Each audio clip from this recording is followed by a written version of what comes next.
Hello. Well, for those of you not au fait with what's going on in Britain right now, I want to tell you that this man is not suffering the after effects of a very strong curry, but is actually doing damage to a snooker table. His name is Edward Whittingham. Where is it? Ah, yeah, here we are. Edward Whittingham. And he got a pack of some sort of powder and he leapt onto a snooker table during a snooker match and released the powder, and I believe it's sugary or something, so it's probably ruined the surface of the snooker table. They might even have to completely refelt it, I don't know. Before I carry on, I am Granniopteryx on YouTube, Rumble, BitChute and Minds, where I upload my videos. I let you know when I've uploaded my videos on Twitter and Gab. And if you want to donate to the channel, well, the links are all in the description. All the links to everything I've just said just now are in the description. But the best way you can help my channel and this video is by liking it, and also by sharing it and by subscribing. Again, if you're on YouTube, remember, you might have to check you're still subscribed.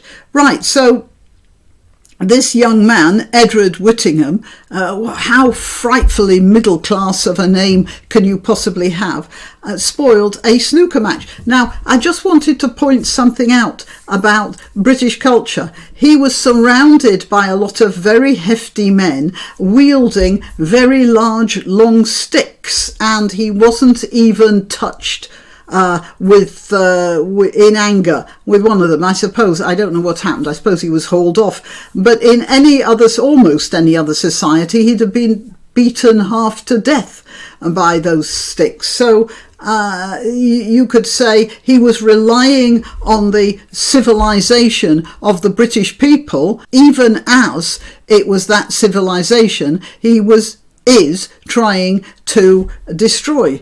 And yeah, well, he knew that they weren't going to do violence to him. That's why he did that. I'm absolutely certain that he wouldn't have done that in China, because he'd know what would happen to him, or in what other countries are particularly bad with oil and emissions and things. India, maybe. They'd have torn him limb from limb. Well, some of them would have done anyway. So yeah, sorry India, but you know, it does happen, doesn't it? So this guy could do this, and he probably thought he was being very brave. Well, it does lead to an obvious punchline, doesn't it? Because here you have a guy who is bullying other people, knowing that he won't get the sort of retribution he deserves, even though the people are well armed and could take retribution. So he's not being stunning and brave, is he? He's jumping onto the table. He's ruining all the afternoon out for all the audience. He's inflicting the sort of damage on that table that'll probably take hundreds, if not thousands of pounds to repair, and he knows that what's going to happen is he's going to be pulled off, taken to the cop shop and possibly given a slap on the wrist, maybe a fine, which he'll crowdfund away anyway. So this is a guy who feels pretty well invulnerable. Right, got it. And so this leads to the obvious punchline, of course, that this is a fellow who is sitting on a table that has more balls than him. Till next time. Why not treat yourself or a favoured relative or friend to these magnificent examples of merch?